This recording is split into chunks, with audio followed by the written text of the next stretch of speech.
జిల్లా పరిషత్ చైర్మన్ అయినటువంటి జన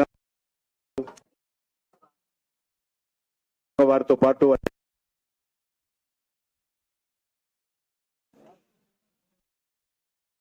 పార్టీకి సంబంధించినటువంటి టిఆర్ఎస్ పార్టీకి సంబంధించినటువంటి వివిధ బాధ్యతలు ఉన్నటువంటి నాయకులు, అదేవిధంగా నర్సంపేటకు సంబంధించినటువంటి రాణా ప్రతాప్ గారు, వారితో పాటు కాంగ్రెస్ పార్టీకి సంబంధించి టిఆర్ఎస్ పార్టీకి సంబంధించి నర్సంపేట మున్సిపల్ ఎంపీపీ పార్టీ రెండు పార్టీలకు సంబంధించినటువంటి వివిధ నాయకులు అనేక మంది ఈరోజు మీ సమక్షంలో ఈరోజు భారతీయ జనతా పార్టీలో చేరడం జరిగింది. తెలంగాణ రాష్ట్రంలో కూడా వచ్చేటువంటి ఫిబ్రవరి మార్చ్ అనేక రకాల రాజకీయ మార్పులకు మరి సంకేతం కాబోతున్నది. ఈ ఎన్నికల్లో ఏవైతే రానున్నటువంటి పార్లమెంట్ ఎన్నికల్లో ఒక నూతన చరిత్ర భారతీయ జనతా పార్టీ దేశంలో లిఖించబోతా ఉంది. తెలంగాణలో కూడా తెలంగాణ ప్రజలు కూడా అందులో భాగస్వాములు కాబోతున్నారని సందర్భంగా మనం చేస్తున్నాం. నరేంద్ర మోడీ గారి నాయకత్వంలో దేశ ప్రజలందరూ కూడా మరి ఎంతో విశ్వాసంతో నమ్మకంతో ఆయనను గత 2 ఎన్నికల్లో కూడా భారీ మెజార్టీతో ప్రజలు ఆశీర్వదించి ప్రధానమంత్రి పదవిని కట్టబెట్టడం జరిగింది. ప్రజల విశ్వాసాన్ని, ప్రజలు ఆయన మీద ఉంచినటువంటి నమ్మకాన్ని పూర్తిగా మరి గౌరవంగా ఒక నీతివంతమైనటువంటి పరిపాలన, ఒక అవినీతి రహితమైనటువంటి పరిపాలన, ఒక సమర్థవంతమైనటువంటి పరిపాలన, ఒక స్థిరమైనటువంటి పరిపాలన, ఒక ధర్మమైనటువంటి పరిపాలన, ఒక దేశ గౌరవాన్ని పెంచేటువంటి పరిపాలన నరేంద్ర మోడీ గారు చేయడం జరిగింది. స్వాతంత్రం వచ్చిన తర్వాత ఏ ప్రభుత్వం కూడా చేయనటువంటి అనేకమైనటువంటి మార్పులు, పాలన సంస్కరణలు, అనేక రకాల చట్టాలు, భారతీయ ఆధ్యాత్మిక సంస్కృతి పునరుద్ధరింపే కార్యక్రమాలు నరేంద్ర మోడీ గారి నాయకత్వంలో తీసుకోవడం జరిగింది. ఈరోజు దేశంలో ఎక్కడ చూసినా కూడా ఒక రకమైనటువంటి మరి ఉత్సాహము, అన్ని వర్గాల ప్రజల్లో ఒక ఆత్మవిశ్వాసము ప్రజల్లో కనిపిస్తుంది. నా దేశం ఈరోజు ముందుకెళ్తా ఉంది. భారతదేశం అంటే ఈరోజు ప్రపంచమంతా కూడా ఒక గౌరవ భావంతో చూస్తా ఉన్నారు. కాబట్టి నరేంద్ర మోడీ గారి నాయకత్వంలో దేశంలో ఒక అవినీతి రహితమైనటువంటి పరిపాలన గత 9.5 సంవత్సరాలుగా ఇవ్వడం జరిగింది అనేటువంటి ఒక ఆలోచన అన్ని వర్గాల ప్రజల్లో వచ్చింది. గతంలో మనకు తెలుసు, కాంగ్రెస్ పార్టీ యూపీఏ హయాంలో ప్రతిరోజు ఏ టీవీ చూసినా, ఏ పేపర్ చూసినా ప్రతిరోజు ఏదో ఒక కుంభకోణం, మంత్రులు సైతము జైలుకి వెళ్ళిన విషయం మనం చేస్తాం. మన్మోహన్ సింగ్ గారి హయాంలో మంత్రివర్గంలో ఉన్నటువంటి మంత్రులు కూడా అవినీతి కుంభకోణాల్లో చిక్కుకొని నాటి కాంగ్రెస్ పార్టీ ఎంపీలు, కాంగ్రెస్ పార్టీ మంత్రులు, వారికి సంబంధించినటువంటి యూపీఏ భాగస్వామ్య పక్షాలకు సంబంధించినటువంటి మంత్రులు జైల్లో ఉన్న విషయం మనం చేస్తా ఉన్నాను. 12 లక్షల కోట్ల రూపాయలు దోపిడీ చేశారు ఆ రోజు. కానీ ఈరోజు 9.5 సంవత్సరాలలో ప్రతి రూపాయికి ధర్మకర్తగా చిన్న పొరపాటు జరగకుండా దేశాన్ని అన్ని రకాలుగా ముందు తీసుకెళ్లేటువంటి ప్రయత్నం, అది మౌలిక వసతుల కల్పన కావచ్చు, పేద ప్రజల సంక్షేమం కావచ్చు, అనేక రకాల వృత్తులకు సంబంధించినటువంటి ప్రోత్సాహం కావచ్చు, వ్యవసాయ రంగం అభివృద్ధి కావచ్చు, గిట్టుబాటు ధరలు రెట్టింపు కావచ్చు, లేక రైతులకు ఇస్తున్నటువంటి ఫెర్టిలైజర్ పైన వేల కోట్ల రూపాయల సబ్సిడీ కావచ్చు, రైతులకు అందిస్తున్నటువంటి ఆర్థిక సహకారం కావచ్చు. ఈరోజు ఏ గ్రామానికి వెళ్ళినా ఏ రైతు అడిగినా మాకు మోడీ డబ్బులు పడ్డాయి ఈరోజు అకౌంట్లో అనేటువంటి ధైర్యంగా రైతులు చెప్పుకుంటున్నటువంటి పరిస్థితి. ఒక్కరోజు తేడా లేకుండా సరైనటువంటి సమయంలో రైతుల అకౌంట్లో మోడీ డబ్బులు వేస్తున్నటువంటి పరిస్థితి ఈరోజు కేంద్ర ప్రభుత్వం ఆధ్వర్యంలో నరేంద్ర మోడీ గారి నాయకత్వంలో ఈరోజు రైతులు చూస్తా ఉన్నారు. గిట్టుబాటు ధర విపరీతంగా గతంలో 100 రూపాయలు ఉంటే ఈరోజు 200 రూపాయలు 220 రూపాయలు పెరిగినటువంటి పరిస్థితి. అంత శాతం పెరిగింది గిట్టుబాటు ధర. రైతుల ఉత్పత్తులు ఎక్కడైనా అమ్ముకునేటువంటి స్వేచ్ఛ నరేంద్ర మోడీ గారి నాయకత్వంలో కల్పించడం జరిగింది. కిసాన్ క్రెడిట్ కార్డులు అన్ని వర్గాల రైతులకు ఇస్తున్నటువంటి పరిస్థితి. సాయిల్ టెస్ట్ ఈరోజు వ్యవసాయానికి సంబంధించినటువంటి భూముల సాయిల్ టెస్ట్ చేస్తున్నటువంటి పరిస్థితి. కాబట్టి రానున్న రోజుల్లో ఈరోజు డ్రోన్ల ద్వారా విత్తనాలు వేయడం కానీ, లేకపోతే క్రిమి సంహారక మందులు పంటల మీద మరి పంపించేటువంటి ప్రయత్నం, స్ప్రే చేసేటువంటి ప్రయత్నం ఈరోజు నరేంద్ర మోడీ గారి నాయకత్వంలో 15,000 గ్రామాలలో, ఆ గ్రామాలలో ఉన్నటువంటి ఆడబిడ్డలు ఎవరైతే పొదుపు సంఘాల్లో ఉంటారో దీదీ డ్రోన్ పేరుతో 15,000 గ్రామాలకు ఫస్ట్ ఫేజ్ లో ఈరోజు డ్రోన్లు పొదుపు సంఘాలకు ఇచ్చేటువంటి కార్యక్రమం చేపట్టడం జరిగింది. ఇటీవల వికసిత్ భారత్ యాత్ర పేరు మీద అన్ని గ్రామాలలో కూడా డ్రోన్లు ఏ రకంగా రైతుల క్రిమి సంహారక మందులు స్ప్రే చేయాలో ఈరోజు ఒక న్యూ టెక్నాలజీ రైతులకు అందించేటువంటి ప్రయత్నం. నానో యూరియా పేరు మీద ఈరోజు రైతులకు ఈ యొక్క యూరియా, ఒక ప్రత్యామ్నాయమైనటువంటి యూరియా ఈరోజు రైతులకు అందిస్తున్నటువంటి పరిస్థితి. ఒక ప్రత్యామ్నాయమైనటువంటి నానో యూరియా వరికే కాకుండా అన్ని రకాల కమర్షియల్ క్రాప్స్ కూడా ఇవ్వాలని చెప్పి కూడా ఈరోజు భారత ప్రభుత్వం నిర్ణయించింది.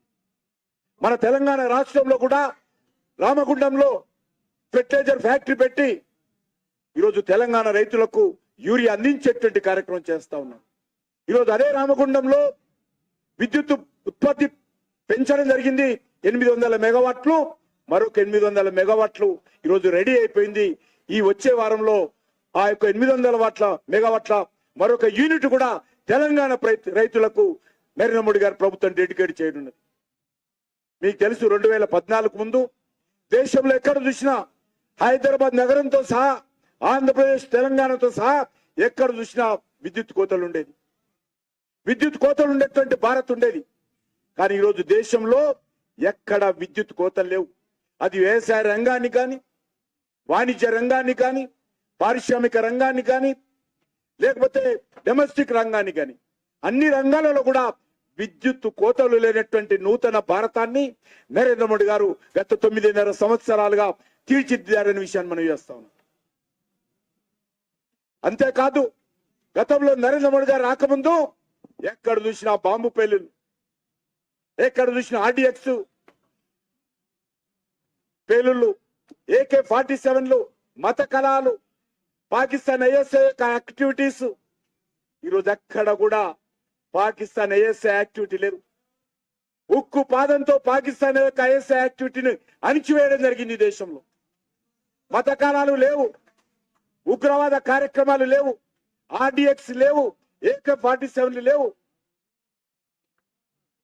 ఈరోజు దేశంలో పూర్తి స్థాయిలో దేశ ప్రజలందరూ కూడా నా దేశం అభివృద్ధి జరుగుతున్నది, జరగాల్సిన అవసరం ఉంది. ఈరోజు నరేంద్ర మోడీ గారు చెప్పారు 2047లో ఈ వచ్చే 25 సంవత్సరాలు మన దేశానికి అమృత కాలము. దేశంలో యువ జనాభా ఎక్కువ ఉంది. యూత్ నందరూ కూడా, యువశక్తిని అంతా కూడా కేంద్రీకరించి వాళ్ళని ముందు పెట్టి వాళ్ళ శక్తి ద్వారా, వాళ్ళ మేధో శక్తి ద్వారా, వాళ్ళ శ్రమ ద్వారా ఈ దేశాన్ని వచ్చే 2047 అంటే మరొక 25 సంవత్సరాలలో పేదరికం లేనటువంటి దేశం, నిరుద్యోగం లేనటువంటి దేశం, మౌలిక వసతులు కలిగినటువంటి దేశం, అన్ని వర్గాలకు కూడా విద్య వైద్యం అందుబాటులో ఉండేటువంటి దేశం, ప్రపంచంలో భారతదేశం ఒక విశ్వగురు స్థానంలో వెళ్లే విధంగా ఒక డెవలప్డ్ కంట్రీగా అభివృద్ధి చెందిన దేశంగా 2047లో ముందుకు తీసుకెళ్లాలనేటువంటి ఒక లక్ష్యాన్ని దేశ ప్రజల ముందు పెట్టడం జరిగింది. దేశ ప్రజల మద్దతు కూడగట్టున్నాడు నరేంద్ర మోడీ గారి ప్రభుత్వము. 2047లో వికసిత్ భారత్, అభివృద్ధి చెందిన దేశం, డెవలప్డ్ కంట్రీగా ఈ దేశం ఎదగాలనేటువంటి ఆలోచనతో ఈరోజు అన్ని వర్గాల ప్రజలను కూడగడతా ఉన్నాం. అనేక సంవత్సరాల తర్వాత ఒక సుస్థిరమైనటువంటి ప్రభుత్వం, అనేక సంవత్సరాల తర్వాత ఒక అవినీతి రహితమైనటువంటి ప్రభుత్వం, అనేక సంవత్సరాల తర్వాత అభివృద్ధి చెందుతున్నటువంటి భారతం ఈరోజు మనం చూస్తా ఉన్నాం. కాబట్టి దేశ ప్రజలు అదే కోరుకుంటున్నారు. మాకు నరేంద్ర మోడీ గారి నాయకత్వం కావాలని. రాజకీయాలు సంబంధం లేదు. ఈ కాంగ్రెస్ పార్టీ లేకపోతే మరొక పార్టీ ఈ దేశాన్ని ఈ రకమైనటువంటి మంచి పాలనతో ముందుకు వెళ్ళలేరు అనే విషయము గ్రామాలలో ఉన్నటువంటి పేద రైతు కూలి నుంచి మొదలు పెడితే సైంటిస్ట్ వరకు కూడా ఈరోజు ప్రతి ఒక్కరు కూడా అర్థం చేసుకుంటున్నారు. అదే దానికి ప్రతిరూపమే ఈరోజు మనం ఇక్కడ చూస్తా ఉన్నాం. కాబట్టి ఈరోజు వాస్తవంగా తెలంగాణ రాష్ట్రంలో కూడా నేను మనవి చేస్తా ఉన్నాను, మెజార్టీ సీట్లు, పార్లమెంట్ సీట్లు భారతీయ జనతా పార్టీ కైవసం చేసుకుంటుంది. ముఖ్యమంత్రి గారు మొన్న అన్నారు 17 సీట్లు మీరు గెలిపియాలా, రాహుల్ గాంధీని ప్రధానమంత్రి చేయాలా, అప్పుడే మీ 6 గ్యారెంటీలు అమలవుతాయని. అంతవరకు కావట. అంటే కాంగ్రెస్ గెలిచేది లేదు, అసలు రాహుల్ గాంధీ అయ్యేది లేదు, 6 గ్యారెంటీలు వచ్చేది లేదు, గారెడి మాత్రమే మిగులుతుంది. కాంగ్రెస్ పార్టీ గ్యారెంటీలు కాదు, గారెడి మాత్రమే మిగిలబోతా ఉంది తెలంగాణ ప్రజలు. ఎందుకంటే 6 గ్యారెంటీలు ఇప్పుడు ఇవ్వలే, శాసనసభ ఎన్నికల్లో ఇచ్చారు. మీరు చిత్తశుద్ధి ఉంటే 6 గ్యారెంటీలకు పార్లమెంట్ ఎన్నికలతో ముడిపెట్టొద్దు. కానీ చాలా మందికి, ఎందుకంటే నాతో సహా చాలా మందికి ఈరోజు విశ్వాసం లేదు. కేసీఆరే అప్పుడున్నటువంటి పథకాలతోటే సమర్థవంతంగా నిర్వర్తించలేనటువంటి పరిస్థితుల్లో అవినీతికి పాల్పడి కనీసం ఉద్యోగస్తులకు 1వ తేదీ జీతాలు ఇవ్వలేనటువంటి పరిస్థితుల్లో ఆ రోజు ప్రభుత్వం ఉండేది. మరి దానికి తోడు టిఆర్ఎస్ హయాంలో ఉన్నటువంటి పథకాలకు తోడు 6 గ్యారెంటీలు చేరాయి. కాబట్టి మీరు ఏ రకంగా ఆర్థిక వనరులు సమకూర్చుకుంటారో ఈరోజు చెప్పలేనటువంటి పరిస్థితి ఉన్నది. అందుకే అంటున్నాడు ముఖ్యమంత్రి గారు 17 సీట్లు కాంగ్రెస్ పార్టీ ప్రభుత్వము, రాహుల్ గాంధీ ప్రధానమంత్రి, 6 గ్యారెంటీలు అమలు. కాబట్టి తెలంగాణ ప్రజలు అర్థం చేసుకోవాలి. అందుకే ఈరోజు మనం చేస్తా ఉన్నాం. ఈ తెలంగాణ రాష్ట్రంలో కూడా స్వాతంత్రం వచ్చినప్పటి నుంచి నరేంద్ర మోడీ గారు ప్రధానమంత్రి అయ్యేంత వరకు ఎంత జాతీయ రహదారులు ఉండేనో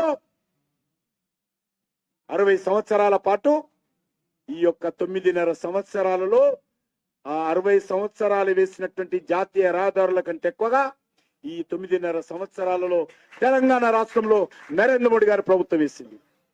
తెలంగాణలో ఉన్నటువంటి 33 జిల్లాలు కొత్తగా ఏర్పాటు చేస్తే కూడా కొత్తగా ఏర్పడినటువంటి 33 జిల్లాలలో 32 జిల్లాలకు జాతీయ రహదారులతో అనుసంధానం చేసినటువంటి చరిత్ర నరేంద్ర మోడీ గారి ప్రభుత్వాన్ని. కాబట్టి ఈ సందర్భంగా మనవి చేస్తా ఉన్నాను, పేదవాడి నుంచి గ్రామాలలో ఉన్నటువంటి రైతు కూలీలు కానీ రైతులు కానీ పేదవాళ్ళు ఉన్నా కూడా ఏ ఒక్కరు కూడా ఆకలితో బాధపడకూడదు అనేటువంటి ఆలోచనతో 82 కోట్ల మంది ప్రజలకు ప్రతి నెల ఉచితంగా 5 కిలోల బియ్యం ప్రతి ఒక్కరికి ఏ ఒక్క రోజు కూడా ఆలస్యం కాకుండా గత 4 సంవత్సరాలుగా 3.5 సంవత్సరాలుగా విధిగా ఇస్తున్నటువంటి ప్రభుత్వము నరేంద్ర మోడీ గారి ప్రభుత్వం. ఏ ఒక్క నెల కూడా బియ్యం ఆలస్యమైందనో ట్రాన్స్పోర్ట్ ఆలస్యమైందనో నరేంద్ర మోడీ గారి ప్రభుత్వం పేదవాడికి ఇచ్చేటువంటి బియ్యం విషయంలో ఆలస్యం చేయలేదు.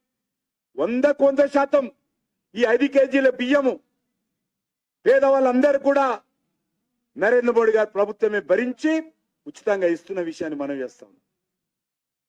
కాబట్టి రానున్న రోజుల్లో కూడా ఈ దేశంలో ఇంకా మౌలిక వసతులు కల్పన పెరగాలి, పేదవాడికి ఇంకా మేలు జరగాలి, వ్యవసాయ రంగం ఇంకా ముందుకెళ్ళాలి, చేతి వృత్తులకు న్యాయం జరగాలి, నిరుద్యోగ సమస్య పరిష్కారం కావాలి, యువతకు ఉద్యోగాలు రావాలి అనేటువంటి ఒక లక్ష్యంతో ఈరోజు వికసిత్ భారత్ పేరు మీద అభివృద్ధి చెందినటువంటి భారత్గా ముందుకు తీసుకెళ్లేటువంటి ప్రయత్నం చేస్తా ఉన్నాం. చివరగా మన జడ్పీ చైర్మన్ గారు ఒక మాట చెప్పారు. జనవరి 22 అయోధ్యలో రామ మందిర నిర్మాణం పూర్తయి